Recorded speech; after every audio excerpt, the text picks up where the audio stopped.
Before we get into this video, here's your trivia question for the day. I think you have to be a diehard baseball fan or a fan of this team to know the answer to this one. Which World Series and what team featured the first all-switch hitting infield? Hey again, guys.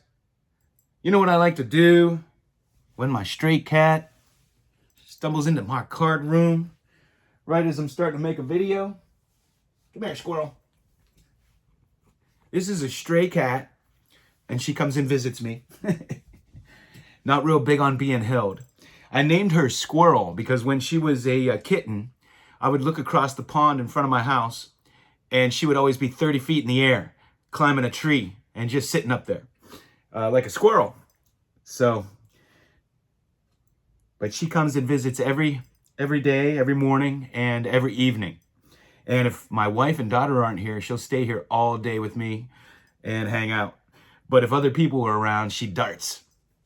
So I had a subscriber that was asking if I could do a video on how to spot fake vintage cards. And, you know, a lot of it is just experience over the years. And I say it all the time. Those of us who have collected raw cards, we got to see and feel and smell them. And if you're a modern collector and you only buy graded cards, you're not going to have that experience. You're not going to know the cards that are thin or that are thick. For instance, I got some 1966 Topps football cards. You know, the ones that they look like the 55 Bowman. And I thought they were fake when I first got a few because they were real thin and they weren't as thick as my other ones. But then I learned that particular set was made in two different card stocks. And the thin ones are authentic and they are real. I think the most important thing to know, and guys, this is important to know because the hobby has gotten paranoid, right? I'll get into that in a second. But the most important thing to know is that 99% of cards have never been faked. With all this grading and authentication and re-authentication, see, I don't dislike grading. I kind of like grading in some regard. What I dislike is the hobby's reaction to it or how it's changed the hobby. It's made everybody freaking paranoid. It's made everybody critique every little tiny minute detail of a card. I just watched a video of a guy who he got back into collecting. He buys nothing but raw cards on eBay. And he's doing a player run, a rookie run from 1971 on or 70 on. And he's buying up all the rookies raw. And he's buying multiple copies and he's sending them in for grading until he gets the grady ones. And everything he sent in got a grade, and most of them got a high grade. And he's buying these things raw, including some 1971s. Like he had a Burt Blyleven graded like a 7 and a Ted Simmons. And he bought those raw, and that's probably the #1 set that is tampered with because it's really easy to color in those black borders and you can't see it with the naked eye. So, like I'm saying, 99% of cards. Have you ever seen this faked? Have you ever seen this faked? Have you ever seen a fake card of this? Have you ever seen a fake one of these? You ever see a fake of this? There are 63 Fleer fake sets out there, but man, they don't look anything like the real ones. I've never seen, I could collect Colgans. I've never seen a fake Colgan. They're pretty easy to tell, and they would be very hard to fake. Any reprints you see are thick. They're thick and they're easy to spot, but these are very thin, and man, it's hard to fake that old cardboard. Some of them, you can't fake smelling that either. There's a smell to them, and a lot of collectors on here will tell you that. You just can't fake that. Now, I think the most common thing I see, and I see all these grading reveals, right? Now, the majority of cards that everybody reveals get grades, don't they? You don't see, they're not sending in 90% of them are fake. Just because a card is raw doesn't mean it's fake or altered. But the most common thing you do see is authentic. You get a lot of authentic grades. I don't see very many fakes at all. I think there's two reasons that you get a lot of authentics. Number one, when condition first started to really be a thing, right? And we would look at them and go, oh, that's a mint copy, so I get a lot more money for that. You know, when it first started to become a thing, there were guys who would trim them and make the corners look sharper. And some of them did a very good job where they didn't take a whole lot of the card. Because what I like to do is, I mean, you can either measure them, you know what they're supposed to measure, or I like to match them up with another one from the set and put the one, maybe if you think it's trimmed, behind it. Or, I'm sorry, in front of it. And if the card behind it, you'll be able to see part of it if it doesn't line up perfectly, right?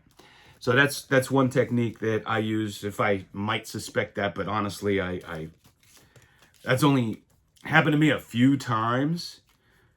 So that's one thing you could do for trimming. However, you have to understand that printing, back when they were making T206s, when they were making even tops in the earlier days, they didn't have the precision printing we had today. If you look at the O-Pee-Chee, they cut it, it's got that rough cut. It's like they cut it with a wire or something. And so they don't always measure exactly the same, even right out of the pack. And so a lot of those authentics, I suspect, were just not cut the same from the packs. And, you know, the grading companies, if it doesn't meet a minimum size or it doesn't meet a specific, precise size, they give it an A. And personally, I don't think it should be that way. And I think it makes it look like there's a lot more authentics out there that were trimmed, because they don't tell you. SGC just started to tell you now why. So we have all these A's out there. They don't tell you why. For instance, if you get an old strip card that was cut out, or any hand-cut card, if they feel like they come up with a size they think it should be, the grading companies, if it's not that size, they'll give it an A. Well, all they do is put an A on there. So how do you know if it's an A because of that size, or if it's an A because somebody colored it in? You can't trim it. It's a hand-cut card. So even if somebody trimmed it, it would still be a regular card. So, you know, I think that's a great thing SGC is doing now, so that we get more information. Is it just doesn't meet minimum size? Because if it just doesn't meet minimum size, that could be a card that nobody messed with at all. But I think people fail to realize that 99% of cards have never been faked. So you know, over the years, I have bought up a bunch of reprints. And yes, I'll pay money for them because I want to educate myself. And before we go any further, I got to give a shout out to Breakout Cards. And if you're interested in this subject, please go check out his videos. And he wrote a book on how to spot fakes. In fact, aside from the big cards, I would say that modern cards are more faked than vintage cards. And I never thought that before until I started watching Breakout Cards videos. And he's showing all these fake modern autograph cards. And when he looks at them in high resolution, they don't even look close. The printing's off. The signatures are off. And people are paying hundreds and thousands of dollars for these fake modern autograph cards. Those may be ones that you need to be even more careful with. And they're being graded. They're being graded. And I know there was a Barry Bonds, and Nate pointed out, and several people, when they passed it around to all the experts, you know, this is a graded Barry Bonds autograph card, and everybody, all the experts agree, except PSA, because they graded it, that it's a fake. And these are Barry Bonds experts. So there's no guarantee when you get a PSA graded card that card hasn't been tampered with. They have graded altered cards, we know that, and now they're grading fake autograph cards. So the one thing that I hate about grading, and I will use that word hate, is the way it's changed everybody's perception. That oh my God, if it's raw, it's fake, it's altered, everybody's trying to rip me off. So, man, even if it comes in a slab now and I buy it on eBay, they got to send it out to make sure the slab hasn't been tampered with. And I always would joke around that we collect slabs now, we don't collect cards. And that just proves the point. Now we're authenticating slabs. And I knew it would get to that point, because first we're collecting the slab, and then now we're authenticating the slab. Can you trust nothing anymore? Can we trust nothing? So all I'm telling you is I've had great success buying raw cards and getting high grades when I did grade them. The ones I did grade. And that video I just watched of a guy buying all kind of rookie cards from the 70s, every year in the 70s, and they're all getting great grades. You know, this is what I see. And as far as that altered, why is it altered? We need more information. We need more data on that. Are they trimmed? Are they colored? Now, we know that's happened. I'm not going to say it's not happened. But out of all the raw cards from 1971 I bought, out of all of them, and the ones I got graded, and I got a substantial number graded, only one was colored. And I paid next to nothing for it in an eBay lot or Facebook lot, so whatever. I wanted to show some of the fake cards that I've gotten over the years. Some are reprints, some are, people are trying to pawn off. So you have these what are they, 5, I forget the number, but these cards. They made reprint sets of them. They don't look anything like the regular card. Look how bright the back is. The cardboard's nowhere near right. I mean, it's like somebody printed them off a printer. So, I mean, you don't have to be very intelligent to spot those. The 2 cards I would never buy raw myself. There's 2 cards I would never buy raw because they are so well faked. And that is the Michael Jordan rookie. And quite honestly, I don't know this is fake. I just believe it is.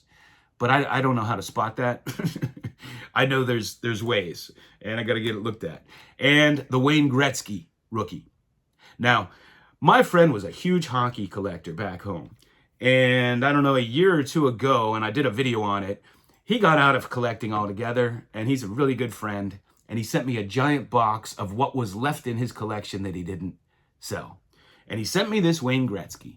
And what he told me was he sent it to Beckett. Now, this is a guy that's very knowledgeable with cards, and he can't, really tell. He sent it to Beckett. They sent it back. Now, get this. They said questionable authenticity. And when he talked to them, they couldn't tell him if it was real or if it was fake. Now, I looked at it under a loop and everything, and the front looks fantastic. It looks on. I compared it to mine. Everything seems on with it. The back seems, the only thing I could see is the black lettering is a little more blurry. I don't want to say blurry, a little thicker than the norm. But I mean, I'm only comparing it to one of my cards. I don't know, maybe others are like that. So I don't know. But these 2 cards here are so faked, and they do such a great job.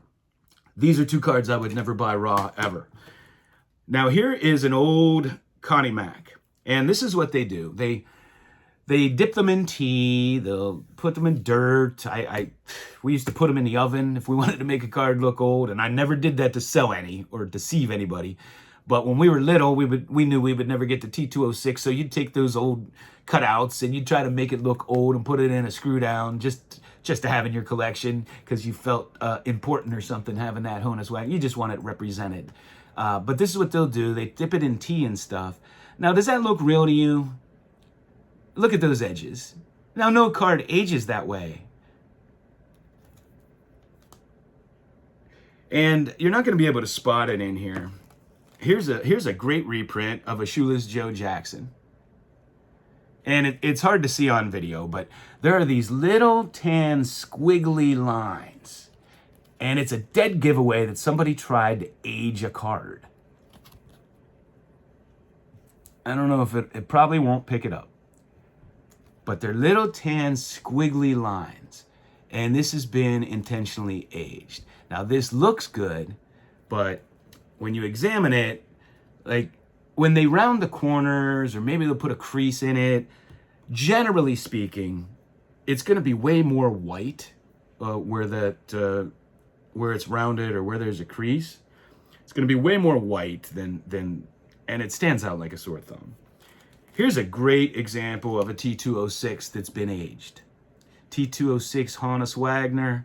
I mean, it looks cool, but you could kind of see the colors are off. The border doesn't quite look right. The corners don't quite look right. But what gives this one away immediately is the back, because this card was only made with Sweet Capital, not Old Mill.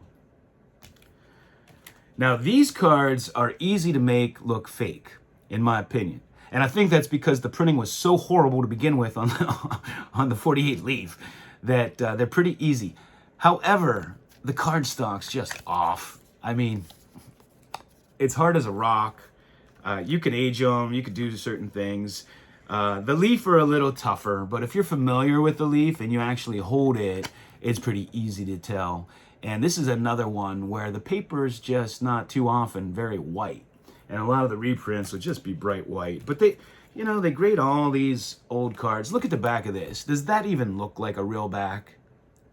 Cardstock's off, prints off. And most of these are not difficult to fake. Same with this. This is one of my dream cards. And this looks good, but again, it's hard to replicate that print. Another thing you could do is smell them. I always say the 1950 Drake's cards still smell like the cakes. But if you have them graded, you'd never know that, right? What I like to do is I like to have a nice bright light. I set on my table. I have a magnifying glass. And this has, I don't have a loop, but this acts as a loop, this part of it. And you can see the print, the dots underneath through this. And I'll take two cards and compare the print dots and everything. And a lot of times you'll notice they're off, or the print is really crude sometimes, or too neat.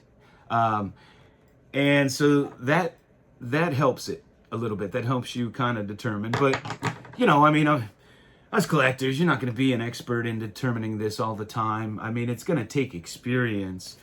But, you know, I saw somebody on Facebook.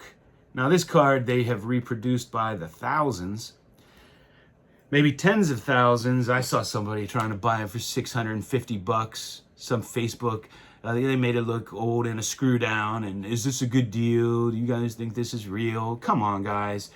If you're trying to buy an autographed Babe Ruth off of somebody for $650, are you going to feel good about yourself? I mean, you shouldn't even be trying to do that. I know on Facebook groups, I've gotten cards where I'm the only bidder. They put a minimum of a dollar or two and I win it, and it's worth 20 or 25 or 30. I send the guy extra money. I feel bad because there's just nobody bidding on the cards. And I'm like, you know, here's an extra $12 or $15. This card's not, I don't even feel good buying it for a dollar or two, right? I know I've sold some cards that sold very undervalued, and it makes you feel bad. And I would have appreciated if somebody gave me a better, more fair price.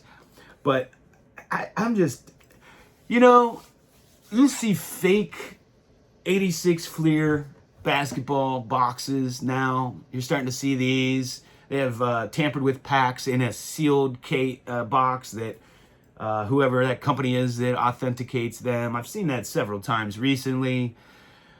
Seeing what breakout card shows. You know, the shift is starting to go to these autograph cards because that's where the big money has been. I mean, you see like these Zion cards and Tatis and all this selling for $242,000, $42,000, $50,000, $20,000. Those are the cards that they want to fake now. Of course, all these old Babe Ruths and everything. I mean, you know, I'm reluctant to buy a lot of the big cards. I would be reluctant to buy those, but you know, it's just not that easy to fake old cards. I don't care if they're Babe Ruth, Ty Cobb, or whatever. And when you put them next to a real one, they stand out like a sore thumb. And believe me, 99% of cards have never been faked. One of the other things is look at fake ones, right? Like if you're looking at a card, go on eBay and look for pull up reprint or pull up aged reprint or just pull up anything and see if you spot somebody trying to pawn one off. But if you pull up the reprints, a lot of times they will say reprint on the bottom somewhere. Find out where that is. It's usually on the bottom middle. And so if you're looking at a card and it has paper loss in that area, stay away from it. It's too coincidental that the paper loss would be right where the reprint is, right? Those kinds of things.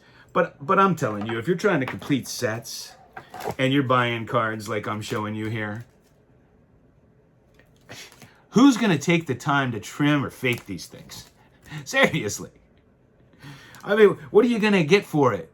How much extra money are you going to get? So that's my thing. That's my thing. And I really wish, you know, sometimes it's great that our cards are worth so much, but it attracts the dregs of society, the people that want to scam you. And so this is where we're at. This is where we're at. We have to have, you know, authenticators authenticate slabs. That's what I have for you today. Thanks for watching. And now the answer to the trivia question. The answer is the 1965 World Series with the Los Angeles Dodgers. We had Jim Lefebvre playing second base. Did I butcher his name? Lefebvre. He played second. Maury Wills at short. Jim Gilliam at third. And Wes Parker at first.